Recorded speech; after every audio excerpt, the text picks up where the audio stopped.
$4,000. That was the number sitting on the counter between them, fanned out in $50 bills like something out of a dream Renee Cole could not afford to be having.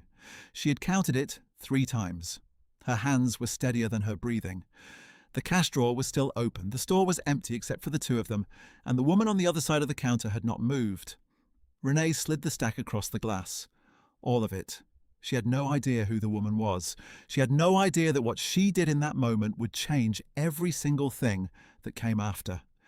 If you have ever been in a situation where you could have walked away and nobody would have known, leave a comment below. Because what Renee Cole did that night is the kind of thing that doesn't happen in the dark. It happens in the light, and the light always finds it. Her name was Renee. She was 31 years old, lean from years of skipping lunch, and she wore her hair in a low twist, pinned at the nape of her neck because it stayed out of her face through a 12-hour shift. She had worked the evening register at a luggage and travel accessories boutique in the lower level of a mid-rise commercial building for 3 years, 2 months, and 11 days. She knew the inventory by heart. She knew the regulars by name. She knew, to the dollar, exactly how much a mistake in the cash drawer would cost her. She had 2 daughters. Maya was 7 and Cora was 4. They lived in a 2-bedroom apartment on the 4th floor of a building with a broken elevator, and most nights Renee carried Cora up those 4 flights on her back while Maya held the railing and counted the steps aloud. 11, 12, 13. Maya always said 13 in a whispered voice, as if the number itself could hear her. Their father had left when Cora was 8 months old. He had not left in the way people say a man left, slow and indifferent. He had gone one evening for a bottle of milk and simply not come back. No argument, no note, just the bottle sitting in the refrigerator the next morning, unopened, because Renee had bought one herself on the way home from her shift. She had not cried. She had called her mother, who lived 40 minutes away in Decatur, and asked if she could take the girls Tuesday through Friday while Renee worked the closing shift. Her mother had said yes before the sentence was finished. Renee had built a life inside that yes. She made $14.75 an hour. After taxes and the parking pass she needed to get the girls to her mother's house by 6 every evening, she cleared $1,900 and change each month. Rent was $940. The girls' co-pays, the electric, the bus pass for the days she couldn't afford gas, the Wednesday pizza that Maya had decided was a sacred ritual, the $4 bubble bath Cora cried for at the pharmacy every 3rd week. It added up to exactly what she had, and sometimes a little more. On those months she moved a bill. She was not behind. She had never been behind. That distinction mattered to her the way clean shoes matter to someone who has been told what they are worth by the state of their shoes. She kept the books in a yellow spiral notebook on the kitchen counter, every number in her own handwriting, every line balanced to the cent. It was the only ledger she had ever kept, and she trusted it more than she trusted most people. The boutique had a policy. Register discrepancies over $50 resulted in a written warning. 2 warnings, and you were placed on probation. The manager, a slight man named Derek who smelled of sandalwood and spoke in the measured tones of someone recently trained in HR compliance, had explained this to Renee on her first day. She had nodded. She had not needed to hear it twice. In 3 years, she had never had a discrepancy. That was the world Renee lived in on the evening of a Tuesday in late October, when a woman walked into the boutique 40 minutes before closing and bought a carry-on suitcase and a set of packing cubes. The boutique was called Meridian Goods, and it occupied a long, narrow space on the lower level of a commercial tower, whose upper floors housed a handful of law firms and a regional insurance company. Most of the foot traffic came from people in the building itself, the paralegals picking up a new laptop sleeve before a trip, the claims adjusters replacing a bag handle that had finally given out. The evening hours were slower, and the light in the corridor outside the glass storefront had a particular quality at that time of day, golden and diffused, the overhead panels warming before they switched over to their nighttime frequency. Renee had worked 40 minutes before closing more times than she could count, and she knew the feeling of a quiet store at day's end, the register balanced to 0 discrepancy for another shift, the receipt tape curled on the counter, the world outside the glass going dark in the way it does in October, fast and without ceremony. She was restocking the wall display of boarding wallets when she heard the door. The woman was in her mid-50s, dressed in charcoal trousers and a cream blouse, and she moved through the store with the quiet ease of someone who had long ago stopped noticing prices. She picked the suitcase off the display floor without asking for a second opinion. She set it on the counter alongside the packing cubes and slid a card across the glass. The card declined. The woman blinked. She tried a second card. It declined too. She laughed softly, a private laugh, the sound of someone who had misplaced their reading glasses. "I'm so sorry," she said. "I have cash." She opened her wallet. What she had was $5,000 in 50s, held by a silver clip engraved with initials Renee did not try to read. The woman counted out what she owed for the suitcase and the cubes, which came to $218.47, and slid the bills across. Renee rang it through. She made change. The woman gathered the change without counting it, tucked it into the wallet without looking, said, "Thank you," and wheeled the suitcase toward the door. Renee bagged the packing cubes. She set the bag on the counter. She looked at the register screen. She looked at the drawer. Then she looked at the door. She had given the woman change for $5,000 instead of $500. In the time it had taken her to ring the transaction and count back bills, she had misread the denomination in the dim store light. She had handed over $4,781.53 instead of $481.53. The difference was $4,300 even. It was already gone. The woman's hand was on the door. Renee came around the counter. She was not running exactly, but she was not walking at her usual pace either. She pushed through the door into the corridor and called out, not loudly but clearly, "Ma'am, excuse me, ma'am." The woman turned. She was 20 feet away, the suitcase trailing behind her on the smooth tile. "I made an error with your change," Renee said. She was holding the packing cubes bag. She had not meant to bring it with her. "I need you to come back to the register with me. I gave you too much." The woman's expression did not change. They walked back into the boutique together. At the counter, Renee explained it plainly. She laid out the numbers. She showed the woman the register screen. The woman opened her wallet and counted the bills without a word. Then she set $4,300 on the counter in a neat stack. "You could have let me leave," the woman said. Renee picked up the money and began counting it back into the drawer, keeping her hands moving because it helped her keep her breathing even. "No," she said. "I couldn't." The woman watched her for a moment. She said, "What's your name?" Renee told her. The woman tucked the packing cubes bag under her arm, said goodnight, and walked out. Renee closed the drawer. She finished out her shift. She drove to her mother's house in Decatur and carried Cora up 4 flights of stairs in the building with the broken elevator, and Maya counted the steps in the dark, and at step 13, she whispered the number, and Renee pressed her cheek to the top of Cora's sleeping head and thought about nothing except getting through the door. She did not think about the money again until Friday. Friday was the day she found out that the woman had called the store. Derek knocked on the backroom door while Renee was pricing a new shipment of passport holders. He had a look on his face she had not seen before, something between professional neutrality and undisguised surprise, and he told her she had a message. Not a call. A message. Handwritten on a card left at the store's main number with a request that it be passed to the employee who worked the closing register on Tuesday evening. The card had a name on it. Laurel Voss. The name meant nothing to Renee. The message said, "I would like to have a conversation if you are open to one." A number followed. Derek said, "Do you know who that is?" Renee said she did not. Derek said, "Laurel Voss. Her name is on the Voss Commerce Building on the north side of downtown, the one with the glass facade and the 2 flags out front." He paused. "She owns it." Renee looked at the card. "She owns the building," Derek said again, in a voice that suggested he was trying to make sure the information landed. Renee set the card in her apron pocket. She stood in the stockroom for a moment with the passport holders in her hands and said nothing. Then she finished pricing the shipment. Each one turned face up, each sticker placed at the same corner of the back panel, the way she had always done it. She drove to her mother's house at the end of her shift, helped Maya with her spelling words at the kitchen table, and gave Cora her $4 bubble bath. She put them to bed. She sat at the kitchen counter with her yellow spiral notebook and wrote Ms. Voss's number in the margin of the October page, below the last entry, in the space she kept empty for things that did not yet have a column. She looked at it for a long time. She called the next morning from the parking lot of the grocery store because she did not want her mother to hear the call and start hoping for things. A woman answered on the second ring. Not Ms. Voss. An assistant, by the sound of her voice. Renee gave her name. The assistant put her on hold. Ms. Voss picked up 40 seconds later. "Ms. Cole," she said. "Thank you for calling." Her voice was the same as in the store, measured, unhurried, the voice of someone who did not need to fill silence. They talked for 11 minutes. Renee knew it was 11 minutes because she watched the timer on her phone the entire time, the way she watched numbers. Ms.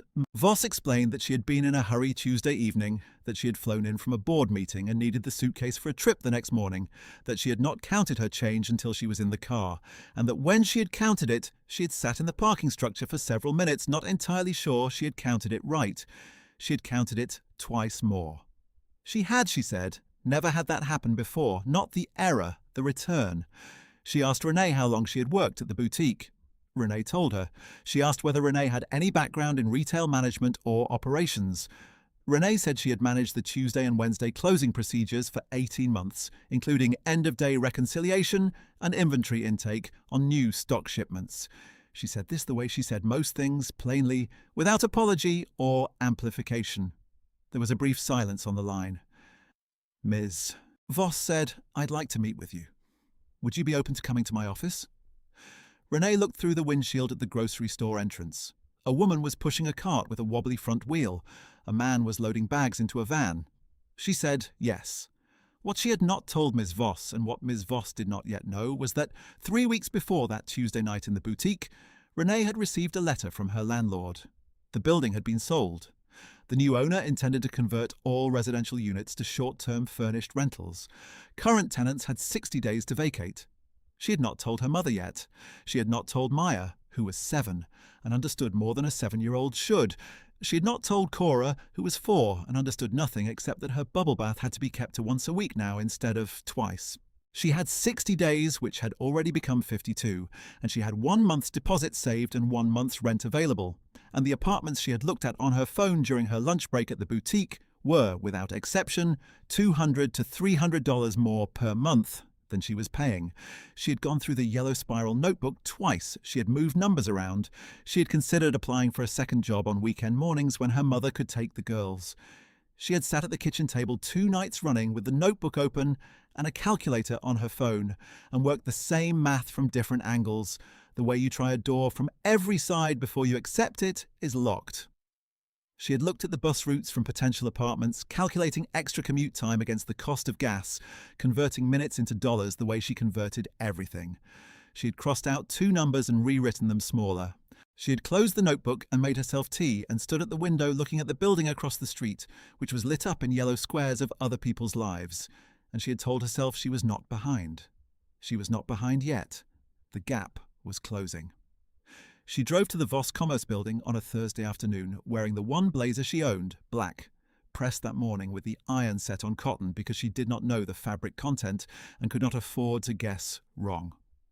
She had taken Maya and Cora to her mother's house 2 hours early and told her mother only that she had an appointment. The building had 2 flags out front, as Derek had said. The lobby floor was marble, cool and pale, and the receptionist desk was a long curved thing in dark wood that made Renee feel briefly as though she had walked into a space designed to make her feel small. She straightened her posture. She gave her name. She was taken up in an elevator to the 14th floor, Ms. Voss's office faced the north side of the city. The window was floor-to-ceiling glass and the afternoon light came through in long panels across the carpet. Ms. Voss stood to greet her from behind a desk that held a single open laptop and a coffee cup, and nothing else. She was the same woman from the boutique, steady and unhurried, and her eyes, when they settled on Renee, were the eyes of someone who had already made a decision and was now in the process of confirming it. She offered Renee coffee. Renee said yes because she was cold from the air conditioning. They sat. A woman who was not the assistant from the phone call brought 2 cups and set them on the low table between the chairs and left without a word. Ms. Voss did not ease into what she wanted to say. She said she owned a portfolio of specialty retail operations. 3 boutique hotel gift shops, a travel accessories store in a hotel lobby in Midtown, and a small luggage and goods boutique in a mixed-use commercial complex that was set to open the following spring. The spring boutique had a manager lined up who had withdrawn 6 weeks ago. She was in the process of reviewing candidates. Then Tuesday happened. She said, "I want you to be honest with me. Is this something you have any interest in, or am I wasting both our time?" Renee held the coffee cup in both hands. She said, "Tell me what the position is." Ms. Voss told her. "General manager of the spring boutique." responsible for hiring, training, daily operations, inventory management, vendor relationships, and end-of-day reconciliation. The space was 2,200 square feet. There would be 4 full-time employees and 2 part-time. The salary was $52,000 a year, with a performance bonus reviewed at 6 months. Renee set her coffee cup down on the table with great care. $52,000 was 223% of what she made at the boutique. It was a number she had never associated with herself. It lived in a category she had assigned, without ceremony and without resentment, to other people. She did not say this. She looked at the window and at the city laid out on the other side of it, grey and wide and ordinary in the afternoon light, and she thought about the yellow notebook and the 60 days that were now 45, and the blazer she had ironed on the cotton setting without knowing the fabric content. She looked back at Ms. Voss. "What do you need from me before you make a decision?" she asked. Ms. Voss almost smiled. It was the closest thing to a smile Renee had seen from her. "I need you to spend a day at the Midtown location with the current manager. Watch how he works. Ask whatever you want. Then come back and tell me what you do differently." Renee said, "When?" Ms. Voss said, "Monday." Renee went to the Midtown boutique on Monday. The manager was a man named Curtis, 42, careful and good-humoured, who had run the space for 6 years and was now moving to a senior operations role within the company. He met her at the door at 7:30 in the morning, before the store opened, coffee in hand, and he was the kind of person who did not make a show of his competence because he had nothing to prove about it. He walked her through everything. The morning intake process, the vendor delivery log, the end-of-day cash reconciliation, the inventory system, the return policy, the way he handled register discrepancies. When he said those words, register discrepancies, he looked at her sideways. "She told me about what happened," he said. Renee said, "All right. That's not common," Curtis said. "That's what I'm saying. In 6 years, I have seen 2 people return overage. One was a regular customer who felt guilty about it. One was an employee who was on probation and couldn't risk it." He paused. "What was your reason?" Renee thought about it the way she thought about most things, without performance, just tracking the truth back to where it started. "It wasn't mine," she said. Curtis nodded. He moved on to the point-of-sale system. The day opened around her. Customers came in steadily from mid-morning, the hotel guests downstairs picking up adapters and luggage straps, a woman who needed a new carry-on because her airline had damaged the old one and was only covering 80% of the replacement cost, and she wanted to find something in the gap. Curtis helped her without making the math feel like an embarrassment.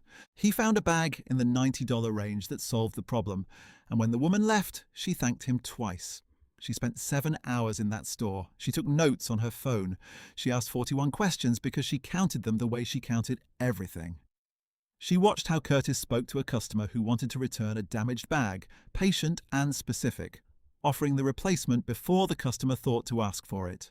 She watched how he corrected a young employee's end-of-shift counting procedure without raising his voice or making the correction feel like a verdict. She walked out at 5:15 with a list. She typed it into a document on her phone on the train home. 11 things she would do differently. Not because Curtis had done them wrong. 3 of the 11 were things she would simply add. 4 were adjustments to timing and sequencing. 2 were about floor layout and product placement. 1 was about the way the return policy was displayed, which she thought could be written more clearly so that customers understood it before they reached the register. 1 was about the daily reconciliation log, which she thought could be cross-referenced against the inventory system more efficiently with a simple shared spreadsheet. She emailed the document to Ms. Voss at 6:45 from the parking lot of her mother's building before she went in to get the girls. She did not hear back that night. She told herself she would not hear back that night. She heard back at 7:18 the next morning when Maya was eating cereal and Cora was trying to get the cat to sit on her lap, and the cat wanted none of it.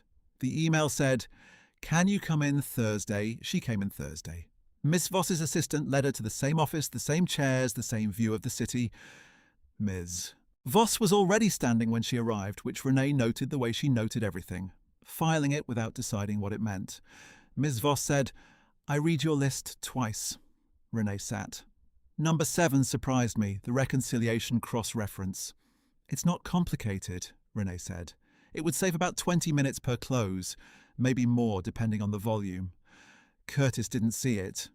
"Curtis has been doing it the same way for 6 years. You don't see what you've stopped looking for." Ms. Voss was quiet for a moment, then she said, I'd like to offer you the position. Renee looked at the window. The light was different at this time of day, lower and more direct, and the city was sharper in it. She thought about the night she had called out to a woman's back in a corridor over $4,000 that did not belong to her. She thought about how long it had taken her to decide. She thought about the answer, which was that it had not taken her any time at all. There had been no moment of deliberation. She had seen the numbers, understood what had happened, and come around the counter. That was all. That was simply who she was. She looked back at Ms. Voss. She said, I want to be straightforward with you about something. Ms. Voss waited. I've never managed a retail space at this scale before. I've managed closing procedures and intake for a boutique with a staff of 3, including myself. This would be a significant jump, and I think you should know that I know it. Ms. Voss said, You sent me 11 observations after 7 hours in a store you'd never seen before. 4 of them are things I've been meaning to address for 2 years and kept moving down the list. She paused. The jump doesn't worry me. Your awareness of it is actually what I wanted to hear. Renee pressed her palms flat on her knees. Then yes, she said. I'd like to accept. There was paperwork. There was an HR appointment and a background check and a form her mother had to sign as an emergency contact. And her mother signed it at the kitchen table with the girls eating dinner in the next room and the TV on low. And she handed the form back without a word, but she kept her hand on Renee's arm for a moment longer than was necessary. And Renee let her. Maya asked why Mama was signing so many things, and Renee said she was starting a new job. And Maya said, what kind of job? And Renee said the kind where you run a store, and Maya said like the one where you work now. And Renee said a little like that, but bigger. And Cora, who had been pretending not to listen from the floor, said, bigger how? And Renee said, bigger in every way. And Cora went back to her puzzle and seemed satisfied. The new apartment took 2 weeks to find. It was in a building 6 blocks from her mother's, with a working elevator, 3 bedrooms, which she had not had since before the girls were born. The monthly rent was $412 more than she had been paying, which 2 months ago would have required her to restructure everything in the notebook. Now it required her to restructure nothing. She'd gone back to the old building twice during the search, once to retrieve a document she had left in the kitchen drawer, once for no reason she could name clearly, just standing in the corridor outside the apartment door for a moment. The broken elevator at the end of the hall, the smell of the place that was not a bad smell, just the smell of a life lived inside a certain set of walls. 3 years and 4 months she had lived there. She'd carried Cora through that door when Cora was 11 months old. She had sat at that kitchen counter with the yellow notebook and crossed things out and written things smaller and told herself she was not behind. She took one more breath of the air and walked out. She told her mother on the phone the night the lease was signed. She sat in the car in the parking structure beneath the leasing office, the engine off, the concrete around her, the particular grey of underground spaces, and she called her mother and told her everything in order. She told her about the boutique first, and then she told her about the notice from her landlord, the 60 days that had become 43, and then 32, and then 28, the way she had moved numbers around in the notebook and come up short. Her mother was quiet through most of it. When Renee finished, she said, "And you did not tell me." Renee said, "I didn't want you to worry." Her mother said, "That's what worrying is for. That's what I'm for." Then she said, "This woman, Ms. Voss, she came looking for you because you gave back money." Renee said, "Yes." Her mother said, "And you think that was a coincidence? You think Tuesday was just a Tuesday?" Renee did not say anything for a moment. Through the window of her apartment, which she was looking at for the last time from this side, the streetlight was on and the November leaves were blowing against the glass. She said, "No, I don't think it was just a Tuesday." The boutique opened in March, a clean, bright space with pale wood fixtures and a product line that ran from mid-range luggage to handmade leather travel wallets, and Renee had been on site for the build-out phase since mid-January, learning the vendors and the systems and the inventory flow before the first customer walked through the door. She had been there for the fixture installation and the first delivery of stock, had walked the floor with a clipboard and a floor plan, and moved 2 shelving units herself because the original placement did not account for the natural path a person takes when they enter a bright space from a darker corridor. She had learned the names of all 6 of her employees before the store opened. She had learned who was punctual and who needed a second alarm. She had learned who asked good questions and who nodded when they should have been asking. She hired 4 full-time employees and 2 part-time. She chose them carefully, the way she chose everything, attending to the specific details of how each person moved through a problem, not just whether they got the right answer. She trained them on the reconciliation procedure, the way Curtis had trained the young employee she had watched in Midtown, patient and specific, the correction not a verdict. She built the cross-reference spreadsheet on a Friday night in the empty store, while the contractor finished the ceiling trim in the back room. It took her 45 minutes. It saved 23 minutes per close. She tracked it for 2 weeks to be sure. At the end of April, 6 weeks after the opening, Ms. Voss came in on a Thursday evening. She arrived without announcement, the way she did everything. And she walked the floor slowly, looking at the fixtures and the product placement, and the way Renee's 2 evening employees handled a family of 4 who wanted help choosing bags for different purposes. The mother wanted something lightweight, the father wanted something durable, the eldest daughter wanted something that came in a colour that was not grey, black, or navy. The youngest sat on a display bench and reviewed the situation with the solemnity of a person who had been dragged into a store and intended to make her opinion known through atmosphere alone.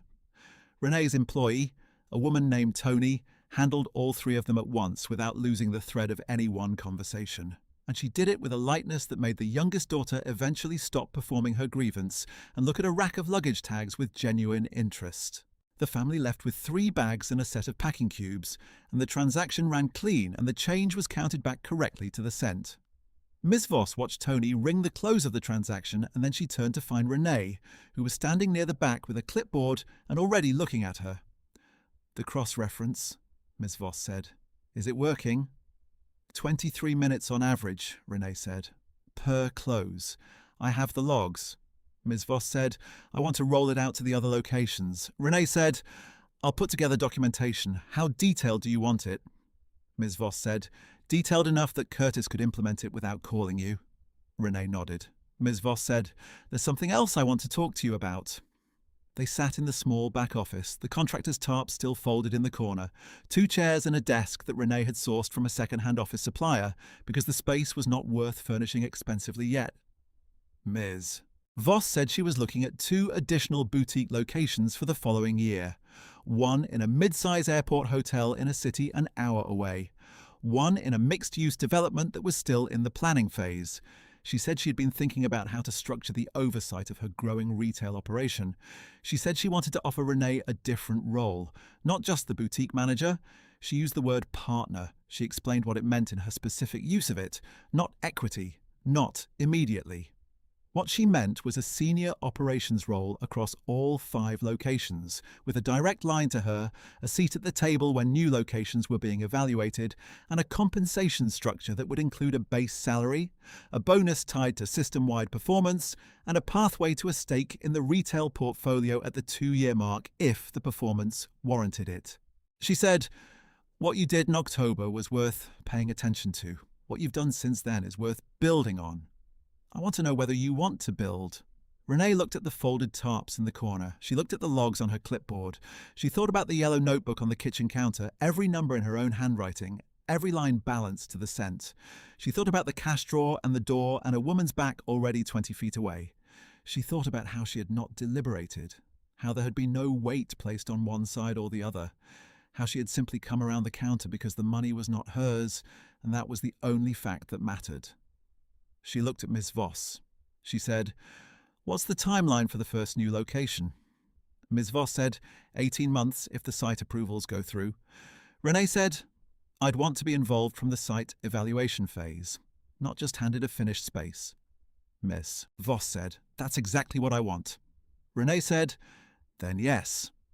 The 6-month review came in September. The boutique had cleared its monthly performance target in 4 of the first 6 months. The cross-reference system had been adopted at all 3 existing locations, and Curtis, who was now running the senior operations function on the management side, had emailed Renee to say it had eliminated 2 payroll hours per week across the 3 stores combined. The 6th month bonus landed in her account on a Thursday morning while she was on the train, and the number on her phone screen was large enough that she looked up at the car around her as though someone else might have seen it. No one was looking at her. People on morning trains almost never look at each other. She looked back at her phone. She read the number twice. She put the phone in her pocket and looked out the window at the city going past, grey and concrete and fully itself in the September light. She texted her mother from the platform. All it said was that the bonus had come. Her mother texted back 15 seconds later with 3 words. I told you. That evening, Renee picked up Cora from aftercare and Maya from the school library, where she had been reading a book about a girl who got lost in a forest and found her way out by remembering things she had already seen. Maya explained the whole plot in the back seat in exact detail, and Cora fell asleep against her sister's shoulder somewhere between the school and the apartment, and Renee drove with both of them quiet in the back, and the radio low and the evening coming on, in long blue panels across the buildings. They took the elevator to the 3rd floor of the new building. It was a working elevator. It did not require a maintenance request or a note taped to the lobby bulletin board. It simply worked, the doors sliding open without sound, and Maya walked in first and pushed the button for 3 and stood with her hands clasped behind her back the way she did when she was being formal about something. In the apartment, Renee put Cora to bed first. Still half asleep, the bubble bath skipped for once without complaint. Maya brushed her teeth and came to the doorway of the kitchen where Renee was standing with the yellow notebook open on the counter. Are you checking the numbers? Maya asked. Renee said yes. Are they okay? Renee looked at the page. The October column had not been started yet. The September column was balanced to the cent, every line in her own handwriting. She said, They're more than okay. Maya considered this. She said, Is that because of the new job? Renee said yes. Maya thought for another moment. She said, Did you do something special to get it? Renee closed the notebook. She thought about the most honest answer she could give to a 7-year-old who counted steps in the dark and whispered, 13. She said, I gave someone back something that wasn't mine. Maya looked at her with the particular focus she brought to information that seemed important but not yet fully understood. And that made it happen, she said. Renee picked up the notebook and put it on the shelf above the counter where she kept it, between the soup pot and the box of cereal. She said, It started it. Maya went to bed. Renee sat at the kitchen table with a cup of tea cooling in front of her and the window open a few inches, and the night air came through with the smell of the city and something underneath it, damp leaves and the thin edge of October arriving. She sat for a long time without doing anything in particular. Not every good thing you do comes back to you. She knew that. She had lived long enough and gone without enough to know that the ledger does not always balance in this life. But sometimes, with no fanfare and no announcement, a thing you did in an empty store at the end of a long day finds its way back to you, wearing a different shape than you expected, carrying more than you thought you were owed. Sometimes the simple act of being who you are in a moment when no one is watching is exactly the thing that someone notices. She had not done it to be noticed. She had done it because the money was not hers. That was all. That was simply who she was. And that, it turned out, was enough. Have you ever done something honest when the easier thing would have been to let it go? Leave a comment below. The stories people carry in silence are often the most important ones. And if this one stayed with you, there's another story waiting, about a woman who held onto her mother's house through something no one expected her to survive. I think you'll feel it. This story is a work of fiction, written in the spirit of real lives, real grace, and real choices made in the quiet.